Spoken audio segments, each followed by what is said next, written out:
Shalom saudara yang dikasihi Tuhan Yesus Kristus. Selamat pagi, selamat hari Minggu. Selamat berjumpa dalam renungan pada pagi hari ini. Saya mengucapkan salam sejahtera buat saudara semua dimanapun saudara berada. Damai dan sukacita oleh Roh Kudus melimpah senantiasa dalam hati dan kehidupan saudara semua. Sebelum kita mendengarkan renungan firman Tuhan, mari sama-sama kita berdoa. Bapa Surgawi, Bapa dalam nama Tuhan Yesus Kristus, kami mengucap syukur di hari Minggu pagi ini. Kembali kami boleh bangun dengan kekuatan, kesehatan, dan berkat kebaikan Tuhan. Kami percaya ada maksud dan rencana Tuhan yang baik atas hidup kami. Kesempatan yang Tuhan berikan bagi kami mau pakai untuk memuliakan nama Tuhan. Saat ini kami mau mendengarkan sabda firman-Mu, urapi setiap kami, agar kami mengerti akan kehendak-Mu bagi kami. Terima kasih Tuhan, dalam nama Tuhan Yesus kami berdoa. Haleluya, amin. Saudara dikasih Tuhan, pembacaan Alkitab kita pada saat ini terdapat dalam surat Roma pasal yang ke-9. Saudara dapat membacanya secara pribadi setelah mendengarkan renungan ini. Saya akan membaca Roma 9 ayat 1-4. Tertulis demikian. Aku mengatakan kebenaran dalam Kristus, aku tidak berdusta. Suara hatiku turut bersaksi dalam Roh Kudus, bahwa aku sangat berduka cita dan selalu bersedih hati. Bahkan aku mau terkutuk dan terpisah dari Kristus demi saudara-saudaraku, kaum sebangsaku secara jasmani. Sebab mereka adalah orang Israel, mereka telah diangkat menjadi anak, dan mereka telah menerima kemuliaan, dan perjanjian-perjanjian, dan hukum Taurat, dan ibadah, dan janji-janji. Saudara yang dikasihi Tuhan, populasi negara Israel saat ini adalah 9,2 juta penduduk. 74,3% beragama Yahudi, 17,8% beragama Islam, dan hanya 1,9% yang beragama Kristen. Sisanya yaitu 1,6% beragama Druze, dan 4,4% beragama lain-lain. Dari persentase ini kita dapat mengerti bahwa hanya sedikit orang yang percaya kepada Tuhan Yesus Kristus di sana. Banyak dari kita yang seringkali mengira bahwa Israel itu mayoritas Kristen, padahal kenyataannya tidak.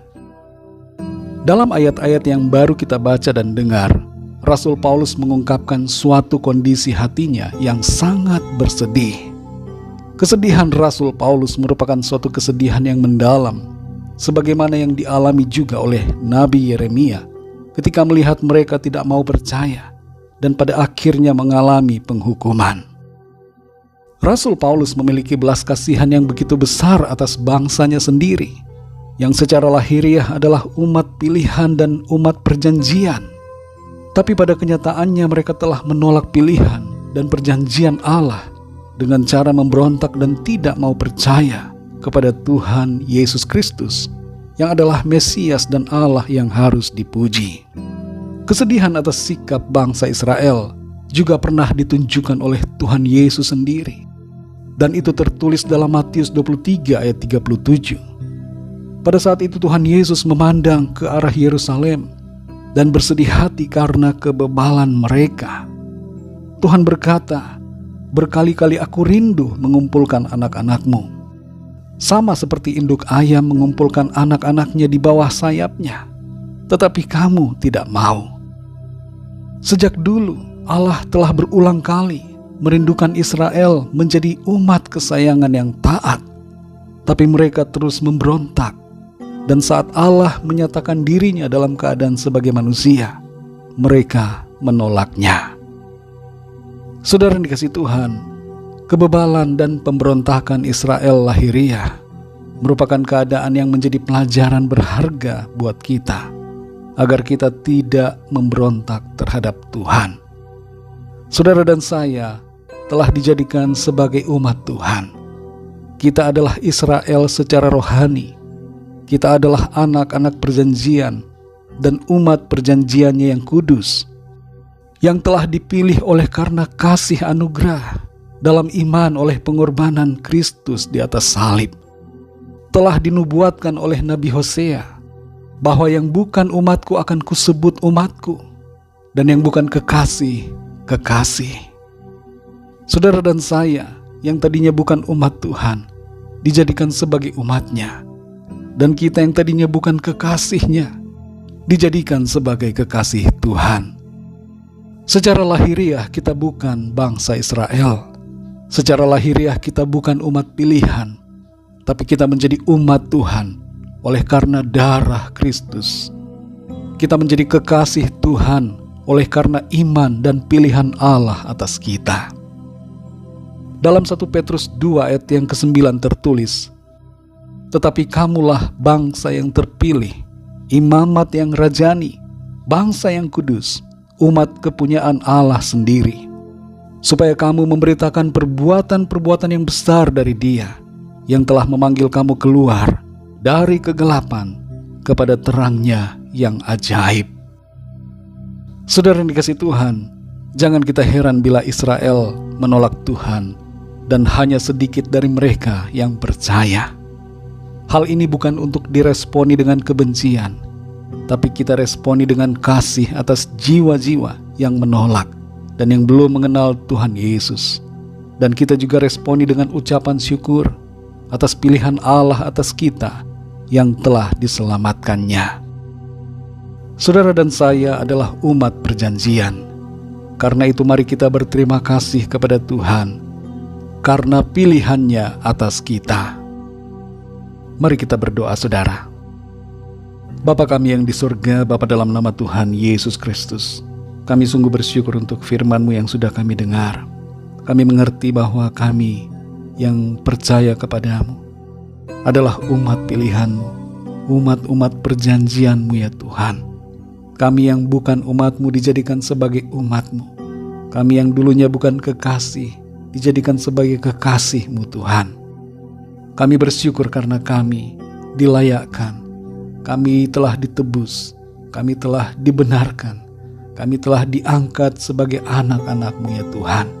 Terima kasih untuk kasih-Mu, terima kasih untuk pilihan-Mu atas kami. Ajar kami untuk menghargai kasih anugerah-Mu dan tidak memberontak terhadap firman-Mu, tapi kami selalu taat dan hidup dalam kebenaran-Mu. Kasih-Mu yang memampukan kami, kasih-Mu yang menolong kami untuk selalu hidup benar sesuai dengan kehendak-Mu. Terima kasih Bapa, berkati dan pimpin kami di sepanjang hari ini dalam segala tugas dan aktivitas kami.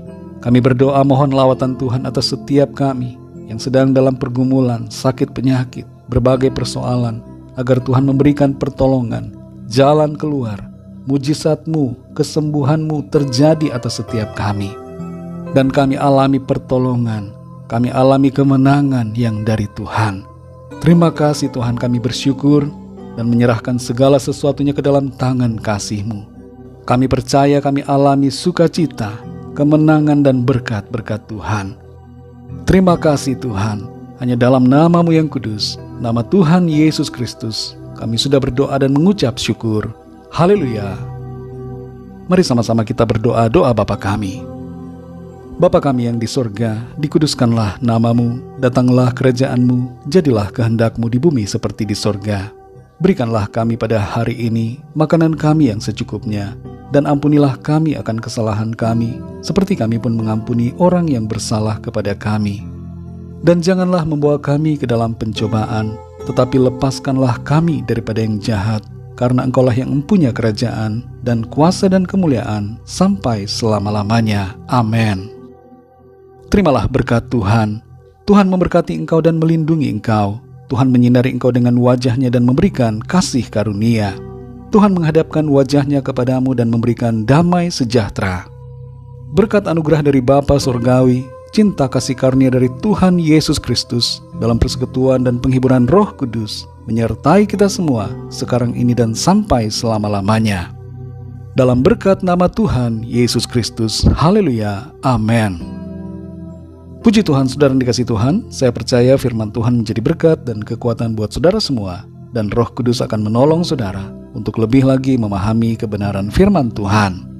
Tuhan Yesus memberkati saudara semua. Sampai jumpa dalam renungan yang berikutnya. Haleluya.